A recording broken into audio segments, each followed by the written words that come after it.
قبل ما تفكر تعمل عملية في ظهرك أو رقبتك بسبب ديسك أو انزلاق غضروفي لازم تسمعني كويس.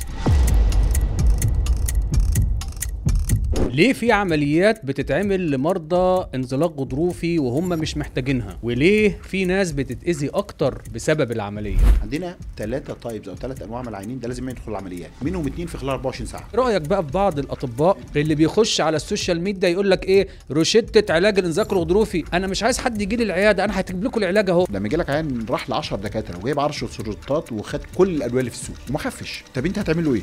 احنا هنفتح ملف محدش بيتجرأ يتكلم فيه. في رأي حضرتك ليه بعض الأطباء بيدفعوا المريض لجراحة الانزلاق الغضروفي وهم مش محتاجينها؟ هل هي قلة علم ولا الأهداف تجارية؟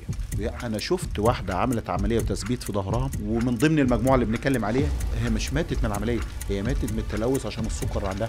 عايزين حضرتك توجه رسالة للناس اللي بتخش على التواصل الاجتماعي والتيك توك بالذات ويشوف مثلا بعض الأمثلة من بعض الناس الغير متخصصة اللي بيوهموا الناس ان مثلا الطقطقة دي او يحطوا تحت جهاز أشعة ويمسك حاجة وتك تك تك تك وتك تك ومانيبيوليشن ويقول له انت كده خفيت. لازم فحص كامل سريري كلينيكيا للمريض، مهم جدا جدا جدا. بعض الناس بياخد هيستوري من العين وهو قاعد على الكرسي ما يقومش يشوفه.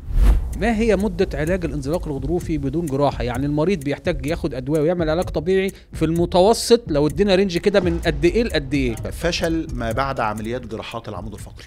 ودي نسبة كبيرة توصل واللي بيقول كده جراح. انا جالي واحده ست قالت لي بعت الدهب اللي في ايدي عشان اعمل تردد حراري، واحده قالت لي بعت شاشه التلفزيون. ليه مريض العمود الفقري فقدوا الثقة في الطبيب؟ بقى بيروح لدكتور واثنين وثلاثة وخمسة وسبعة. انا بشوف الكلام ده اللي بيقول يا دكتور انا رحت ل7 دكاترة قبلك وقالوا لي عملية.